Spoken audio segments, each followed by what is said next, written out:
بسم الله الرحمن الرحيم السلام عليكم ورحمة الله وبركاته. கண்ணியத்திற்கும் மாண்பிற்கும் உரிய எல்லாம் வல்ல அல்லாஹ்வின் நல்லடியார்களே, அல்லாஹ்வுடைய பேரருளால் சிறப்புமிகு ஜும்மாவுடைய இந்த தினத்திலே மகத்துவம் வாய்ந்த ஜும்மா தொழுகையை நபி வழியில் நிறைவேற்றிட வேண்டும் என்பதற்காகவும் ஜும்மா உரையை செவிமடுத்து புத்துணர்வு பெற வேண்டும் என்ற ஒரு உயரிய நோக்கத்தோடு அல்லாஹுடைய பள்ளியை நோக்கி நாம் அனைவரும் வருகை புரிந்திருக்கின்ற இந்த சமயத்திலே ஜும்மாவுடைய முன்னுரையிலே நான் உங்களிடத்திலே வாசித்து காட்டிய அருள்மறை குர்ஆனுடைய அந்த திருவசனம் என்பது குர்ஆனுடைய 35வது அத்தியாயம் சூரத்து ஃபாத்திரில் இடம்பெறுகின்ற 5வது வசனம். அல்லாஹ் ரப்புல் ஆலமீன் அந்த திருவசனத்தின் வாயிலாக குறிப்பிடுகிறான், யா ஐயுஹன் நாஸ், மக்களே மனிதர்களே, இன்ன வஅதல்லாஹி ஹக்குன், அல்லாஹுடைய வாக்குறுதி என்பது உண்மையானதாக இருக்கிறது. ஃபலா தகுர்ரன்னகுமுல் ஹயாத்துத் துன்யா, இந்த உலகத்தினுடைய வாழ்க்கை என்பது உங்களை ஏமாற்றி விட வேண்டாம். வலா யகுர்ரன்னகும் பில்லாஹில் கரூர், இந்த உலகத்திலே வாழுகின்ற சமயத்திலே ஏமாற்றுபவனும் அல்லாஹ் விஷயத்திலே உங்களை ஏமாற்றி விட வேண்டாம். இந்த உலக வாழ்க்கையை நீங்கள் முன்னெடுக்கிறீர்கள் என்றால் எச்சரிக்கையோடு முன்னெடுங்கள். ஏனென்றால் இந்த உலகத்திலே இந்த வாழ்க்கையை முன்னெடுக்கக்கூடிய சமயத்திலே ஏமாற்றக்கூடிய ஷைத்தான் உங்களை ஏமாற்றிவிடக்கூடும். அதே விதமாக இந்த உலகத்தினுடைய வாழ்க்கை, அதனுடைய பசுமை, அதனுடைய அலங்காரம் என்பதும் கூட உங்களை ஏமாற்றிவிடக்கூடும். இந்த விஷயத்திலே எச்சரிக்கையோடு இருங்கள் என்று அல்லாஹ் ரப்புல் ஆலமீன் சொல்கின்றான். இந்த உலகம் தோன்றிய காலத்தில் இருந்து, இந்த உலகத்திலே மனிதர்கள் தோன்றிய காலத்தில் இருந்து அனைவரையும் இந்த உலகத்தினுடைய வாழ்க்கை என்பது ஏமாற்றி இருக்கிறது. அதனுடைய கடைசி ஒரு அடையாளமாகத்தான் நமக்கு அருகாமையிலே வசிக்கக்கூடிய கேரளா மாநிலத்தை சேர்ந்த வயநாட்டு மக்களை நாம் சொல்லலாம். கடந்த திங்கட்கிழமை இரவு நேரத்திலே அவர்கள் தூங்க செல்லக்கூடிய அந்த சமயத்திலே கூட இப்படியெல்லாம் நடந்துரும், நாம மீண்டும் விழிக்க மாட்டோம் என்று யாராவது நினைத்திருப்பார்களா, கருதி இருப்பார்களா? சற்றே நாம் சிந்தித்து பார்க்க வேண்டும். வயநாடு என்பது இன்றைக்கு வயல் காடாக அதனுடைய பல பகுதிகள் மாறி இருக்கிறது என்று நாம சொல்லலாம். பத்திரிகைகள் வாயிலாக, செய்திகள் வாயிலாக நாம் தொடர்ந்து கேள்விப்படுகின்றோம்.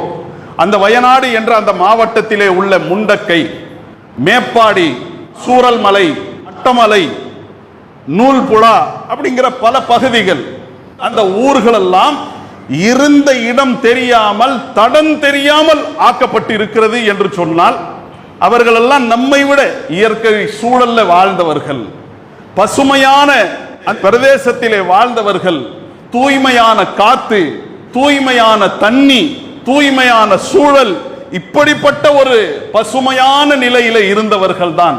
நாளைக்கு நாம் மீண்டும் எழமாட்டோம் என்கின்ற ஒரு எண்ணம் அவர்களிடத்தில் இருக்கவில்லை.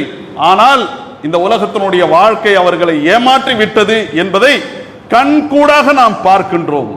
வீடுகள் இருந்த இடம் தெரியாமல் ஆக்கப்பட்டு விட்டது. ஒரு மிகப்பெரிய அடைமழை, நிலச்சரிவு மிகப்பெரிய அளவிற்கு அவர்களுடைய இல்லங்களை, அவர்கள் வசித்த பகுதிகளை மூடிவிட்டது. இதுவரைக்கும் 300க்கும் மேற்பட்டவர்கள் அதிலே உயிரிழந்திருக்கிறார்கள். அந்த 300 மட்டும்தானா அப்படின்னு கேட்டா, அந்த பகுதியில வசிக்கக்கூடிய மக்கள் சொல்கிறார்கள், இல்லை, இது பல நூறுகளிலே இருக்கலாம், ஆயிரங்களிலே இருக்கலாம் என்ற அளவிற்கு சேதாரம், பொருள் சேதாரம், வீடுகள் இடிபாடுகள்ல சிக்கிவிட்டது, உயிர்கள் மாண்டு விட்டது என்ற அளவிற்கு ஒரு பெரிய பாதிப்பை அந்த மக்கள் சந்தித்திருக்கிறார்கள். உலகத்தினுடைய வாழ்க்கை அவர்களை ஏமாற்றி விட்டது என்பதை நாம பார்க்கலாம். அவர்கள் மாண்டு விட்டார்கள். இதோ அவர்களுக்கு பிறகும் நாம் வாழ்ந்து கொண்டிருக்கிறோம். இந்த உலகத்திலே இந்த மாதிரியான இயற்கை பேரிடர்கள், இயற்கை சீற்றங்கள், இதற்கு பிறகும் கூட நாம் வாழ்ந்து கொண்டிருக்கிறோம் என்றால் நமக்கெல்லாம் அதன் வாயிலாக ஒரு பெரிய பாடம் இருக்கிறது.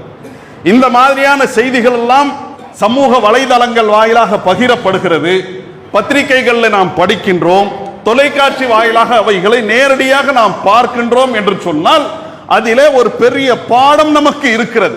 அந்த பாடத்தை தான் குர்ஆன் நடத்துகிறது. அல்லாஹ் ரப்புல் ஆலமீன் நமக்கு எடுத்து சொல்கின்றான், யா ஐயுஹன் நாஸ், மக்களே மனிதர்களே, இன்ன வஅதல்லாஹி ஹக்குன், அல்லாஹ்வுடைய வாக்குறுதி என்பது உண்மையானதாக இருக்கிறது. என்ன வாக்குறுதி? மரணம் என்பது அல்லாஹ்வுடைய வாக்குறுதி, மறுமை என்பது அல்லாஹ்வுடைய வாக்குறுதி. அது நடந்தேறும். ஃபலா தகுர்ரன்னகுமுல் ஹயாத்துத் துன்யா, இந்த உலகத்தினுடைய வாழ்க்கை உங்களை ஏமாற்றி விட வேண்டாம். வலா யகுர்ரன்னகும் பில்லாஹில் கரூர், அல்லாஹ்வுடைய விஷயத்திலே ஏமாற்றக்கூடிய அந்த ஷைத்தான் என்பவன், இப்லீஸ் என்பவனும் உங்களை ஏமாற்றி விட வேண்டாம். எச்சரிக்கையோடு கேர்ஃபுல்லா இருங்க.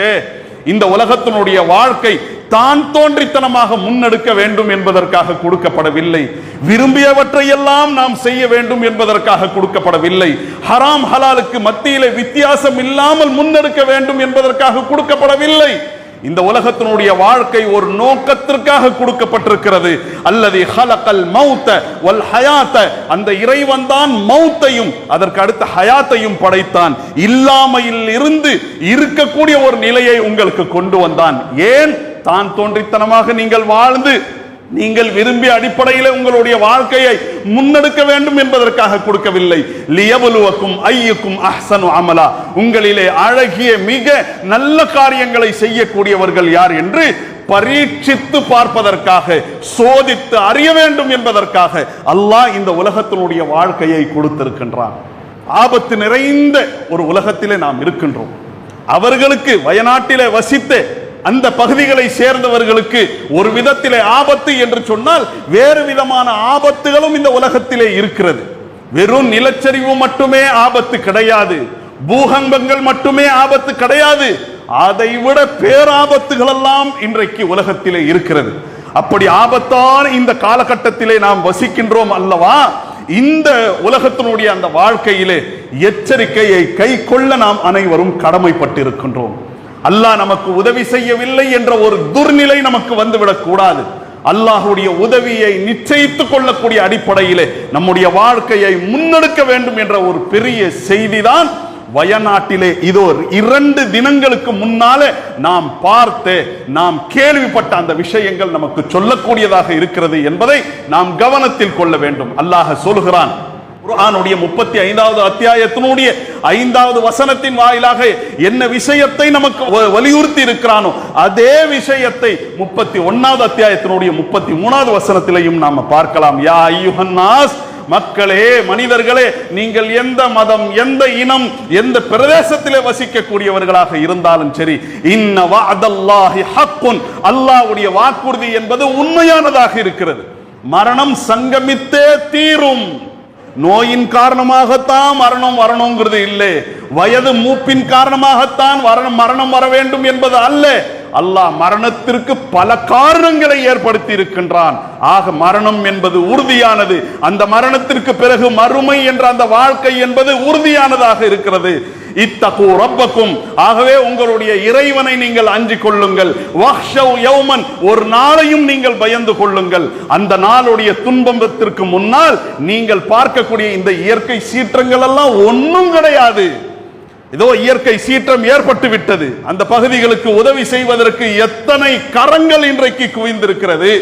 எத்தனை மக்கள் தன்னார்வத்தோடு எந்த விதமான பிரதிபலனையும் எதிர்பார்க்காமல் அந்த நிலத்திலே போய் சமூக சேவைகளை செய்து கொண்டிருக்கிறார்கள். சற்றே நீங்கள் சிந்தித்து பாருங்கள். பாதிக்கப்பட்ட அந்த மக்கள் என்ன நமக்கு சொந்தமா, நமக்கு பந்தமா, நமக்கு ரிலேஷனா? இல்லை, சிந்திக்க வேண்டும். ஆக இந்த உலகத்திலே நாம் ஒரு ஆபத்திலே சிக்கிக் கொண்டோம் என்று சொன்னால் நம் மீது உள்ள அந்த பரிதாபத்தின் காரணமாக எதிரி கூட உதவி செய்வதற்கு வந்துருவான். ஆனால் ஒரு நாள் இருக்கிறது, மர்மையினுடைய அந்த நாள். அந்த நாள் எப்படிப்பட்டது? அல்லாஹ் பாடம் நடத்துகிறான். வஹ்ஷவ் யௌமன், ஒரு நாளை அஞ்சிக் கொள்ளுங்கள். லா யஜிசி வாலிதுன் அன் வலதி, யாரோ அல்ல, பெற்றெடுத்த அந்த தகப்பன், பெற்றெடுத்த தகப்பன் தன்னுடைய பிள்ளைக்கு உதவ முடியாது. வலா மௌலூதுன் ஹுவ ஜாஸின் அன் வாலிதிஹி ஷைஆ, அதே விதமாக பெற்றெடுக்கப்பட்ட பிள்ளை பெற்றெடுத்த தன்னுடைய தந்தைக்கு சிறிதளவு கூட உதவ முடியாது. தந்தை பிள்ளைக்கு உதவக்கூடியதும் இருக்கிறது, பிள்ளைகள் தந்தைக்கு உதவக்கூடியதும் இருக்கிறது. நடக்காது அன்றைய ஒரு நாளிலே. அந்த நாளை நீங்கள் அஞ்சிக் கொள்ளுங்கள். உங்களுடைய இறைவனை இந்த உலகத்திலே வாழுகின்ற சமயத்திலே அஞ்சிக் கொள்ளுங்கள். இந்த உலகம் உங்களை காப்பாத்திரோன்னு நினைச்சிடாதீங்க. ஏமாற்றி விடக்கூடிய அற்ப வசதிகள் இந்த உலகத்தில் எத்தனையோ பேரை லட்சோப லட்ச மக்களை இந்த உலகத்தினுடைய வாழ்க்கை ஏமாற்றி இருக்கிறது. அந்த விதத்திலே உங்களை ஏமாற்றி விட வேண்டாம் என்று அல்லாஹ் ரப்புல் ஆலமீன் நமக்கு பாடம் நடத்துகிறான். இன்ன வஅதல்லாஹி ஹக்குன், அல்லாஹ்வுடைய வாக்குறுதி உண்மையானது. ஃபலா தகுர்ரன்னகுமுல் ஹயாத்துத் துன்யா, இந்த உலகத்தினுடைய வாழ்க்கை உங்களை ஏமாற்றி விட வேண்டாம். வலா யகுர்ரன்னகும் பில்லாஹில் கரூர், அல்லாஹ்வுடைய நினைப்பை விட்டு ஏமாற்றக்கூடிய ஷைத்தானும் உங்களை ஏமாற்றிவிட வேண்டாம் என்று அல்லாஹ் சொல்கிறான். நம்ம சொல்றோம், இன்னைக்கு வயநாட்டில் ஏற்பட்ட இந்த சம்பவத்திற்கு என்ன காரணம்? பெரிய அளவிற்கு சூழல் பாதிக்கப்பட்டிருக்கிறது, அது காரணம். பெரும் மழை காரணம், நிலச்சரிவு காரணம், எல்லாம் நம்முடைய தலைக்கு மேல உள்ள வெள்ளம்கள். இன்றைக்கு உள்ள பல விஷயங்களை நீங்க எதையும் மாற்ற முடியாதுங்கிற அளவிற்கு பெரும் பிரச்சனைகளை இன்றைக்கு உலகத்தினுடைய மக்கள் சந்தித்துக் கொண்டிருக்கிறார்கள். ஆக ஆபத்து நிறைந்த இந்த காலகட்டத்திலே சுயநலத்தோடு தான் நாம இருக்கணும். எதுல? மார்க்க விஷயத்திலே, மறுமை விஷயத்திலே சுயநலத்தோடு. யார் எப்படியாவது இருந்துட்டு போகட்டும், நான் நல்லவனாக இருப்பேன், நான் நல்லதை போதிப்பேன், நல்லவனாக மற்றவர்களை மாற்றுவதற்கு நான் முயற்சி செய்வேன் என்ற அடிப்படையிலே முன்னெடுக்க வேண்டும். ஏனென்றால் இந்த உலகத்தினுடைய வாழ்க்கை அற்பமாகத்தான் நமக்கு கொடுக்கப்பட்டிருக்கிறது. நாம இல்லாத காலகட்டம் தான் பெருசு, நாம இல்லாம போற காலகட்டம் தான் பெருசு. அந்த இல்லாம இருந்த அந்த காலகட்டத்திலே ஒரு பங்கை நமக்கு அல்லாஹ் இந்த உலகத்திலே கொடுத்திருக்கிறான் என்றால் நல்லவர்களாக இந்த உலகத்திலே வாழ வேண்டும்.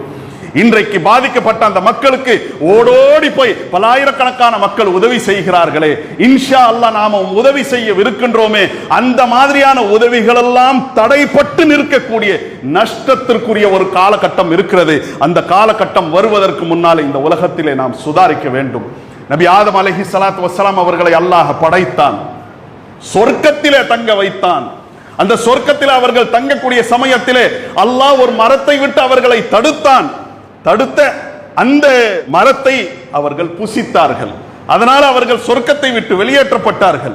வெளியேற்றப்பட்டு இந்த பூமிக்கு அனுப்பப்பட்ட அந்த சமயத்தில் அல்லாஹ் என்ன சொன்னான்? இஹ்பிது மின்ஹா ஜமீஅன், ஆதமே ஹவ்வாவே நீங்கள் வெளியேறுங்கள், உங்களை கொண்டு எத்தனை சந்ததிகள் வரவிருக்கிறார்களோ கயாம நாள் வரைக்கும் உள்ள அத்தனை மாந்தர்களுக்கும் வலக்கும் ஃபில் அர்தி முஸ்தகர்ருன், இங்க தங்குமிட வசதிகள் இருக்கிறது, வமதாஉன் இலாஹீன், வசதிகள் இருக்கிறது, குறிப்பிட்ட காலகட்டத்திற்குரியது, நீண்ட காலகட்டம் அல்ல, நிரந்தரமான காலகட்டம் அல்ல, குறுகிய காலகட்டம் தான். குறுகிய காலகட்டத்திற்குரிய வசதிகளை தான் நாம் அனைவரும் அனுபவித்துக் கொண்டிருக்கின்றோம்.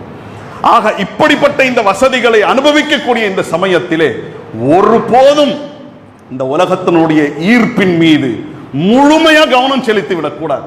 உலகத்துல தான் வசிக்கணும், உலகத்தில தான் வாழ வேண்டும், உலகத்தில் அல்லாஹ் அனுமதித்தது தான் அதிகமானதா இருக்கிறது, தடை செய்ததெல்லாம் ரொம்ப கம்மி தான். லிஸ்ட் போட்டு சொல்லிடலாம், இவைகளெல்லாம் தடை செய்யப்பட்டது.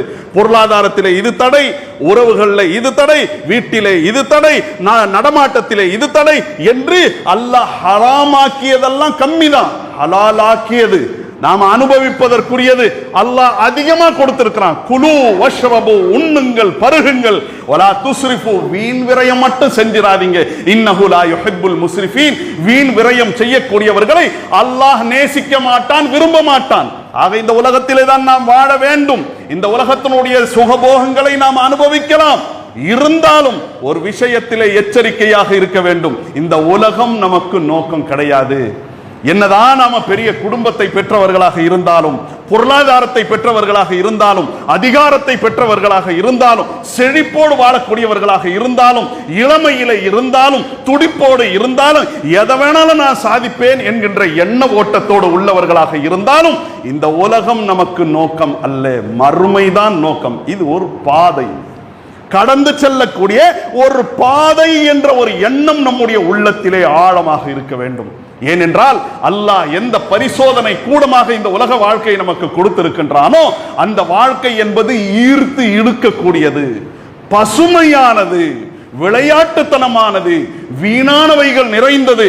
அப்படிப்பட்ட அந்த வாழ்க்கையிலே, அந்த உலகத்திலே நாம் வாழுகின்றோம் என்றால் தாமரை இலை தண்ணி மாதிரி அப்படி கடந்து போகக்கூடியவர்களாக, தாமரை இலையின் மீது தண்ணி நிற்கும், ஆனால் அதை உறிஞ்சிக்கமானு கேட்டா இருக்காது, அந்த மாதிரி கடந்து செல்லக்கூடியவர்களாக இருக்க வேண்டும். அப்படிதான் இருக்கணும்ங்கிறதுக்கு அல்லாஹ் எவ்வளவுலாம் நமக்கு பாடம் நடத்தி இருக்கிறான். குர்ஆன்ல நீங்கள் பார்க்கலாம் 57வது அத்தியாயத்திலே இடம்பெறக்கூடிய வசனம், இஅலமு அறிந்து கொள்ளுங்கள், அன்னமல் ஹயாத்துத் துன்யா லஐபுன், உலகத்தினுடைய செழுமை, உலகத்தினுடைய பசுமை என்றெல்லாம் நீங்க சொல்றீங்களே, என்ன இந்த உலகத்தினுடைய வாழ்க்கையுடைய பெருமானம் அல்லாஹ் சொல்றான். இன்னமல் ஹயாத்துத் துன்யா, இந்த உலகத்தினுடைய வாழ்க்கை என்பது ஒண்ணும் இல்லை, லஐபுன் ஒரு விளையாட்டை தவிர, வலஹுன் ஒரு வீணை தவிர, வஸீனத்துன் அலங்காரத்தை தவிர, வதஃபாஹுரும் பைனக்கும் உங்களுக்கு மத்தியில பெருமை அடிப்பதை தவிர, வதகாஃபுருன் ஃபில் அம்வாலி வல் அவுலாத் பொருளாதாரத்திலையும் பிள்ளை செல்வங்களையும் நீங்களா நாமா என்று போட்டி போட்டுக்கொண்டு அதிகப்படுத்துவதை தவிர வேறு ஒன்றும் கிடையாது இந்த உலகத்தினுடைய வாழ்க்கை. நம்மிலே வயதானவர்களும் இருக்கின்றோம், அதே விதமாக ஒரு குறிப்பிட்ட காலகட்டத்தை வாழ்க்கையை கடந்தவர்களும் இருக்கின்றோம். அப்படியே நாம திரும்பி பார்க்கும்போது எதை நாம் பெற்றோம், பெற்றவர்களை கொண்டு நமக்கு என்ன சிந்தித்து பார்க்கும்போது வீணானது தான் அதிகமாக இருக்கும். அல்லாஹ் அதை தான் பாடமா ரத்தின சுருக்கமாக நமக்கு நடத்தி இருக்கின்றான். இஅலமு அறிந்து கொள்ளுங்கள், அன்னமல் ஹயாத்துத் துன்யா இந்த உலகத்தினுடைய வாழ்க்கை என்பது ஒண்ணும் இல்லை, எதை தவிர லஐபுன் ஒரு விளையாட்டை தவிர, விளையாடிக்கிட்டே இருக்கணும், மற்றவனை வம்புக்கு இழுத்துக்கிட்டே இருக்கணும், விளையாட்டை பார்த்துக்கிட்டே இருக்கணும், அவ்வளவு. வலஹுன் ஒரு வீண், வஸீனத்துன் ஒரு அலங்காரம், எல்லாம் அலங்காரம், ஒரு பசுமை, வதஃபாஹுரும் பைனக்கும் உங்களுக்கு மத்தியிலே பெருமை அடிப்பது, வதகாஃபுருன் ஃபில் அம்வாலி வல் அவுலாத் பொருளாதாரத்தை பெருக்குவது. பொருளாதாரத்தை பெருக்கிட்டு நான் மட்டும் ஒத்தையா இருந்தா பத்தாது இல்லையா, அதுக்கு சந்ததிகளும் பெருக வேண்டும், பொருளாதாரத்தை பெருக்க வேண்டும், சந்ததிகளை பெருக்க வேண்டும் என்பதை தவிர வேறு ஒன்றும் இல்லைன்னு சொல்லிட்டு அல்லாஹ் உதாரணத்தை சொல்றான். கமஸலி கைஸின் இந்த உலகத்தினுடைய உதாரணம் என்பது ஒரு மழையை போன்றதாக இருக்கிறது. அஜபல் குஃபார நபாத்துஹு இந்த உலகம் மட்டுமே போதும் என்று உலகத்தை மட்டுமே நோக்கமாக கொண்டு செயல்படுகிறார்களே, மரணத்தினுடைய எண்ணம் இல்லாமல் இருக்கிறார்களே, மறுமையினுடைய தயாரிப்பு இல்லாமல் இருக்கிறார்களே, அப்படிப்பட்ட அந்த காஃபிர்களுக்கு, இறை நிராகரிப்பாளர்களுக்கு இந்த உலகத்தினுடைய வாழ்க்கை என்பது ஆச்சரியம் அளிக்கக்கூடியதாக இருக்கிறது. அஜபல் குஃபார நபாத்துஹு சும்ம யஹீஜு இந்த உலகத்தினுடைய வாழ்க்கை எப்படிப்பட்டது என்றால், குழந்தையா நீங்க பிறக்கிறீங்க, அதற்கு அடுத்து வாலிப பருவத்தை அடைகிறீர்கள், அதற்கு அடுத்து இளமை கட்டம், அப்படியே வரும் போது செழிக்கிறது, அப்படியே வண்ணமயமானதாக இந்த உலகம் காட்சி அளிக்கிறது. அஜபல் குஃபார நபாத்துஹு சும்ம யஹீஜு ஃபதராஹு முஸ்ஃபர்ரன் வளரக்கூடியவன் வளர்ந்துகிட்டே இருப்பானான இல்லை, அவனுக்கும் ஒரு கட்டம் இருக்கிறது. இந்த உடல் வளருவதற்கு, இந்த இளமைக்கு எல்லாத்துக்கும் ஒரு கட்டம் இருக்கிறது. ஆக இந்த உலகத்தினுடைய அந்த பயிர் பச்சைகளை நீங்கள் பார்க்கிறீர்களே, அது வளர்கிறது, ஒரு கட்டத்திலே என்ன ஆகிறது, அது செழிக்கிறது, பசுமையாக மாறுகிறது, அதற்கு அடுத்து அது அப்படியே மஞ்சள் நிறமாக மாறிவிடுகிறது, காய்ந்து விடுகிறது. ஃபதராஹு முஸ்ஃபர்ரன் சும்ம யகூனு ஹுதாமா ஒரு கட்டம் வருகிறது, அது கூளமாக மாறிவிடுகிறது, கூளம் குப்பையாக மாறிவிடுகிறது. எத்தனையோ மரங்களை நாம பார்க்கின்றோமே, என்னதான் ஆயிரங்காலத்து மரம் என்று சொன்னாலும் கூட அதற்கும் ஒரு தவணை, அதற்கும் ஒரு கட்டம் இருக்கிறது. ஏதோ ஒரு புயல், ஏதோ ஒரு காற்று, ஒரு பலமானவைகள், பலமான நிகழ்வுகள், ஒரு பூகம்பம், சாற்றுறோம், கடைசியாக கூளமாக மாற்றுகிறோம். எந்த மரத்தினுடைய நிழலுக்காக ஏங்கினார்களோ, எந்த மரத்திற்கு கீழே இவர்கள் ஆனந்தத்தை அனுபவித்தார்களோ, அந்த மரமும் கூளமாக மாறும். அதுதான் உங்களுக்குரிய உதாரணம். அல்லாஹ் சொல்றோம், கமஸலி கைஸின் ஒரு மழை பொழிகிறது, மழை பொழிந்த உடனே செத்து போன இந்த பூமி செழித்து வளர்கிறது, வளர்ந்தது வளர்ந்துகிட்டே இருக்காது, பிறகு சூழல் மாறும், அது தன்னுடைய பசுமையை இழக்கும், மஞ்சள் நிறமாக மாறிவிடும், பிறகு கூளமாக மாறிவிடும். ஒஃபில் ஆஹிரத்தி அதாபுன் ஷதீத் இந்த உலகம் மட்டுமே நமக்கு நோக்கம். உலகம் கிடைச்சா போதும், அது ஹலாலா இருந்தா என்ன, ஹராமா இருந்தா என்ன, நான் சம்பாதித்ததா இருந்தா என்ன, அடுத்தவன் சம்பாதித்து நான் களவாடியதாக இருந்தால் என்ன என்ற அடிப்படையில் நீங்கள் வாழ்க்கையை முன்னெடுப்பீர்கள் என்றால் மறுமையில் அல்லாஹ்வுடைய தண்டனையில நீங்கள் சிக்கிக் கொள்வீர்கள். ஒஃபில் ஆஹிரத்தி அதாபுன் ஷதீத் தண்டனை என்றால் சாதாரணமானது இல்லை, கடுமையான தண்டம்.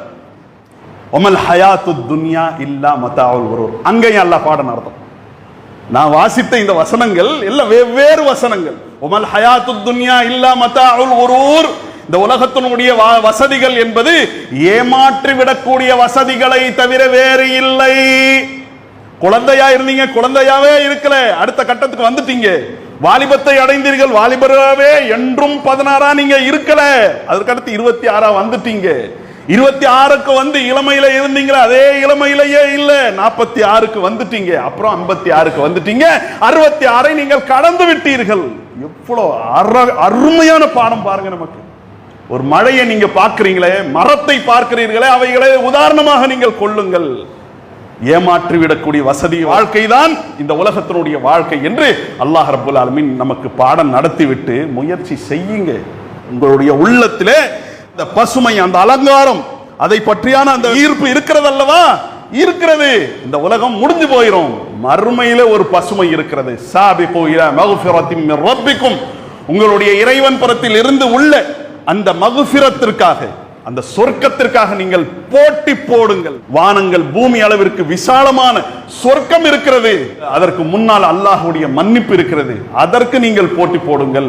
உஇத்தத் லில்லதீன ஆமனு பில்லாஹி வ ருசுலிஹி, யாருக்காக அது தயாரிக்கப்பட்டிருக்கிறது? யார் ஈமான் கொண்டிருக்கிறார்களோ அல்லாஹ்வின் மீது, அவனுடைய தூதர்கள் மீது, அல்லாஹ்வுக்கு கட்டுப்பட்டவர்களாக, அல்லாஹ்வுடைய அடிமைகளாக இருக்கிறார்களோ, தூதர்கள் கற்றுக் கொடுத்த அடிப்படையில் தம்முடைய வாழ்க்கையை முன்னெடுக்கக்கூடியவர்களாக இருக்கிறார்களோ, அப்படிப்பட்ட அந்த மக்களுக்காக வானங்கள் பூமி அளவிற்கு விசாலமான அந்த சொர்க்கத்திலே அவர்களுக்குரிய இருப்பிடங்கள் தயாரிக்கப்பட்டிருக்கிறது. ذَلِكَ فَضْلُ اللَّهِ, இதுதான் அல்லாஹ்வுடைய பாக்கியமாக இருக்கிறது. يُؤْتِيهِ مَن يَشَاءُ, அல்லாஹ் யாருக்கு நாடுவானோ அவர்களுக்கு தருகின்றான்.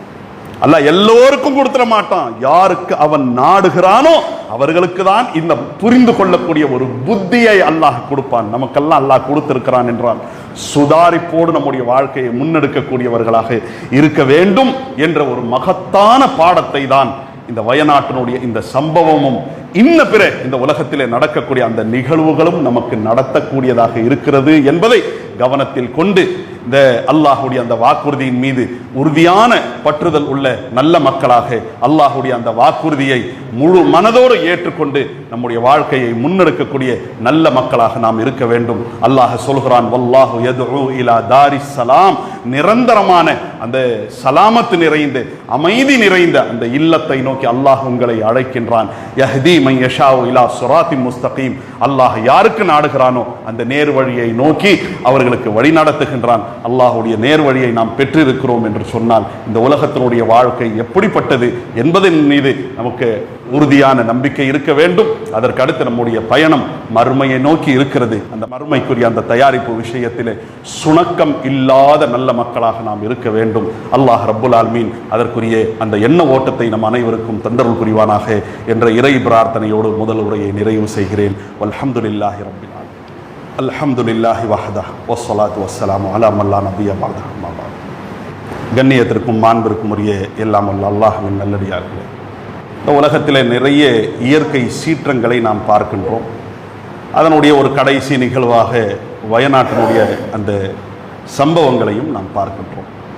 நூற்றுக்கணக்கானவர்கள் இதில் உயிரிழந்திருக்கிறார்கள், பலர் காயப்பட்டிருக்கிறார்கள். இப்போ இதை நாம் எப்படி எடுத்துக்கொள்வோம்? இது என்ன அல்லாஹ்வுடைய அதாபா, இல்லை இது ஒரு சோதனையா என்று கேட்டால் ஒவ்வொருத்தரும் ஒவ்வொரு விதமாக நாம் எடுத்துக்கொள்கின்றோம். நாம் ஒரு விஷயத்தை நன்றாக அறிந்து கொள்ள வேண்டும். என்னவென்றால், நபிமார்கள் இருக்கிற அந்த காலகட்டத்தில் நபிமார்களை ஏற்றுக்கொள்ளாத அந்த மக்களுக்கு எதிராக நபிமார்கள் துவா செய்து ஒரு தண்டனை வரும் என்றால் அது அல்லாஹ்வுடைய அதாபு தான். அங்கு அழிக்கப்பட்ட அனைவரும் அல்லாஹ்வுடைய தண்டனைக்கு ஆளாவார்கள். அல்லாஹ் அப்படிப்பட்டவர்களை மட்டும்தான் அழிப்பான். அல்லாஹ்வுடைய அதாப் வருகிறதே, அந்த தண்டனையிலே சிக்கிக் கொள்ளக்கூடியவர்கள் யார் என்றால் கெட்டவர்களாக மட்டும்தான் இருப்பான். அல்லாஹ் நல்லவர்களை காப்பாற்றிடுவான். நூஹ் அலைஹிஸ்ஸலாத்து வஸ்ஸலாமுடைய சமுதாயம் அழிக்கப்பட்டது, ஹூத் அலைஹிஸ்ஸலாமுடைய சமுதாயம், சாலிஹ் அலைஹிஸ்ஸலாமுடைய சமுதாயம், அதே விதமாக ஷுஐப் அலைஹிஸ்ஸலாமுடைய சமுதாயம், இப்படி எல்லாம் அல்லாஹ் ரப்புல் ஆலமீன் சொல்கின்றான். ஃபிர்அவுன் அழிக்கப்பட்டான். இப்படி அல்லாஹ்வுடைய அதாப் வருகின்ற சமயத்திலே அல்லாஹ்வுடைய தூதர்மார்களுடைய வேண்டுதல் அடிப்படையில் அது இருக்கும் என்று சொன்னால் நல்லவர்களை அல்லாஹ் காப்பாற்றிடுவான், கெட்டவர்களை மட்டுமே அழிப்பான். அதில் ஃபிர்அவுனுடைய கூட்டத்திலே அழிக்கப்பட்டவர்கள், ஹூதுடைய சமுதாயம் அழிக்கப்பட்டார்களே, சாலிஹுடைய சமுதாயம் அழிக்கப்பட்டார்களே, நூஹ் அலைஹிஸ்ஸலாமுடைய சமுதாயம் அழிக்கப்பட்டார்களே, அவர்கள் அல்லாஹ்வுடைய தண்டனைக்கு ஆளானவர்கள், அல்லாஹ்வுடைய சாபத்திற்குரியவர்கள், கோபத்திற்குரியவர்கள். அதில் எந்த மாற்று கருத்தும் இல்லை. இப்போ தூதர்மார்கள் இல்லாத இந்த காலகட்டத்தில் ஒரு தண்டனை வருகிறது, ஒரு நிகழ்வு நடக்கிறது என்று சொன்னால் அது அவர்களுடைய எண்ணத்திற்கு ஏற்ப அவர்களுக்குரிய தண்டனையாகவும் இருக்கலாம், சோதனையாகவும் நன்மையாகவும் இருக்கலாம். அப்படிங்கிறத நாம கவனத்தில் கொள்ள வேண்டும். இதை புரிந்து கொள்வதற்கு புகாரியில் இடம்பெறக்கூடிய ஒரு செய்தியை ஆதாரமாக நாம் கொள்ளலாம். நபிகள் நாயகம் ஸல்லல்லாஹு அலைஹி வஸல்லம் அவர்கள் குறிப்பிடுகிறார்கள், யக்ஜு ஜைசுன் அல் கஅபத. ஒரு காலகட்டம் வரும், ரசூலுல்லாஹ் சொல்றாங்க, பிற்காலகட்டத்தை பற்றியான ஒரு முன்னறிவிப்பு. ஒரு காலகட்டம் வரும், இதோ இந்த காபா ஆலயத்திற்கு எதிராகவே ஒரு படை திரண்டு வரும். சில பேர் என்ன பண்ணுவாங்க, காபாவுக்கு எதிராகவே படையெடுப்பார்கள். அந்த சமயத்தில் அவர்கள் காபாவுக்கு எதிராக வர்ற அந்த சமயத்தில் பைதா அப்படிங்கிற அந்த பகுதியில் இருக்கும் போது அவர்கள் அப்படியே இந்த பூமியில அமிழ்த்தப்படுவார்கள். ஒரு பெரிய பூகம்பத்தால் அவர்கள் அழிக்கப்படுவார்கள் என்று ரசூலுல்லாஹி ஸல்லல்லாஹு அலைஹி வஸல்லம் அவர்கள் குறிப்பிடுகிறார்கள். அது ரசூலுல்லாஹ் இருக்கிற காலகட்டமா இல்லை, நபிமார்கள் யாரும் இல்லாத ரசூலுல்லாஹி ஸல்லல்லாஹு அலைஹி வஸல்லம் அவர்களுடைய காலத்திற்கு பிறகு நடக்கக்கூடிய ஒரு விஷயத்தை முன்னறிவிப்பா செய்யறாங்க. இந்த செய்தியை கேட்கக்கூடிய ஆயிஷா ரலியல்லாஹு அன்ஹா அவர்கள் குறிப்பிடுகிறார்கள், அல்லாஹ்வுடைய தூதரை பைதாங்கிற பகுதியிலே வைத்து அவர்கள் அழிக்கப்படுவார்கள் என்றால் அதுல நல்லவங்களும் இருப்பாங்களே, அந்த ஊர்வாசிகளும் இருப்பார்களே, அந்த வர்த்தகம் செய்யக்கூடியவர்களும் இருப்பார்களே என்று கேட்கும் போது நபிகள் நாயகம் ஸல்லல்லாஹு அலைஹி வஸல்லம் அவர்கள் சொல்கிறார்கள், சும்ம யுபஅஸூன அலா நிய்யாதிஹிம். ஆமாம் ஆயிஷா அவர்களே, நீங்க கேட்கிறது நியாயமானதுதான். கெட்டவர்கள் மட்டுமல்ல, நல்லவர்களும் அதில் இருப்பார்கள் என்றாலும் கூட கெட்டவர்களுக்கு தான் அது அஸாபாக தண்டனையாக இருக்கும். நல்லவர்களுக்கு அவர்களுடைய எண்ண ஓட்டத்திற்கு ஏற்ப அல்லாஹ் ரப்புல் ஆலமீன் கூலியை கொடுப்பான்.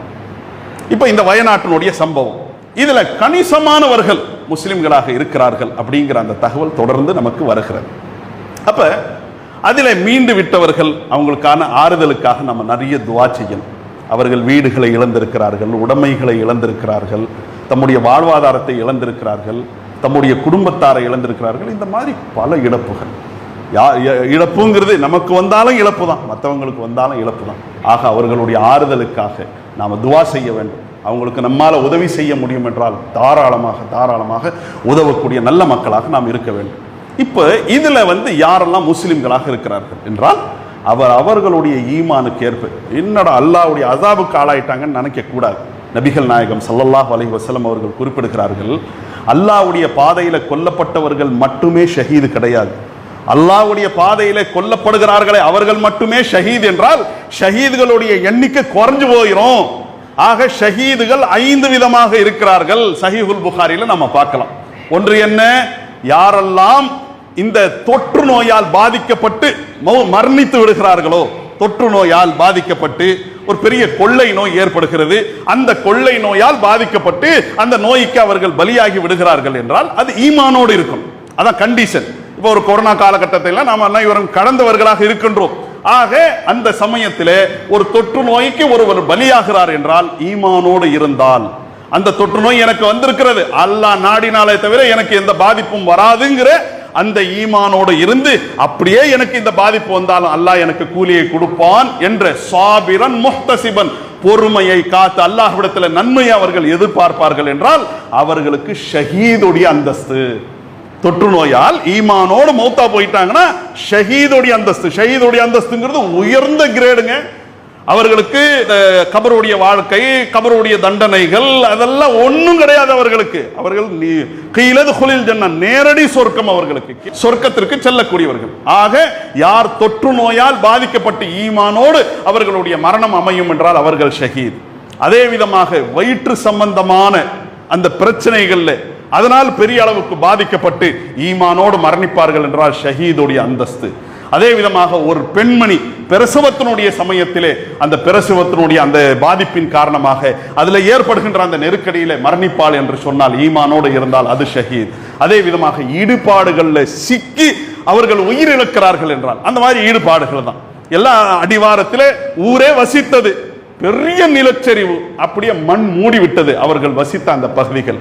ஆக இப்படியான அந்த மக்கள் ஈமானோடு இருப்பார்கள் என்றால் அவர்களுக்கு ஷஹீதுடைய அந்தஸ்து என்று நபிகள் நாயகம் ஸல்லல்லாஹு அலைஹி வஸல்லம் அவர்கள் குறிப்பிடுகிறார்கள். அதே விதமாக நீரிலே மூழ்கி யார் மரணித்து விடுகிறார்களோ ஈமானோடு அந்த மரணம் இருக்கும் என்றால் அவர்களும் ஷஹீத் என்று அல்லாஹ்வுடைய தூதர் ஸல்லல்லாஹு அலைஹி வஸல்லம் அவர்கள் குறிப்பிட்டிருக்கிறார்கள். ஆக அவர்களுடைய ஈமானை பொறுத்து ஏற்படுகின்ற அந்த துன்பத்தினுடைய சமயத்தில் அவர்கள் தம்முடைய வாழ்க்கையை எப்படி முன்னெடுத்து அல்லாஹ் ஈமானுடைய அந்த பாக்கியத்தை கொடுத்து விட்டான் என்று சொன்னால், அதில் இந்த நிலச்சரிவிலே பாதிக்கப்பட்ட அந்த மக்கள்ல பலர் ஷஹீதுடைய மகத்தான அந்தஸ்தை அடைவார்கள். ஆக அவங்களுக்காக நம்ம என்ன துவா செய்யணும்னா, யா அல்லாஹ் யாரெல்லாம் ஈமானோடு மரணித்து விட்டார்களோ அவர்களுக்கு ஷஹீதுடைய மகத்தான அந்தஸ்தை நீ தருவாயாக என்று துவா செய்யக்கூடிய நல்ல மக்களாக நாம் இருக்க வேண்டும். அது வயநாட்டை சேர்ந்த பாதிக்கப்பட்ட அந்த மக்களுக்கு துவா செய்ய வேண்டும். அதே விதமாக கஸ்ஸாவிலே இருக்கக்கூடிய அந்த சகோதரர்கள் சகோதரிகள் 300 நாளை கடந்து இன்றைக்கும் அந்த போர்க்களத்திலே நிற்கிறார்கள். பெரிய அளவிற்கு அந்த எதிரிகளுடைய தாக்குதல் என்பது பலமானதாக இருக்கிறது. இருந்தும் அவர்கள் உறுதியோடு சுதந்திரத்திற்காக நிற்கக்கூடியவர்களாக இருக்கிறார்கள். அவர்களுடைய போராட்ட குழுவினுடைய தலைவர்களை எல்லாம் கூட கொல்லக்கூடிய அந்த சம்பவங்களை எல்லாம், அந்த தகவல்களை எல்லாம் நாம் பார்க்கக்கூடியவர்களாக கேள்விப்படக்கூடியவர்களாக இருக்கிறோம்.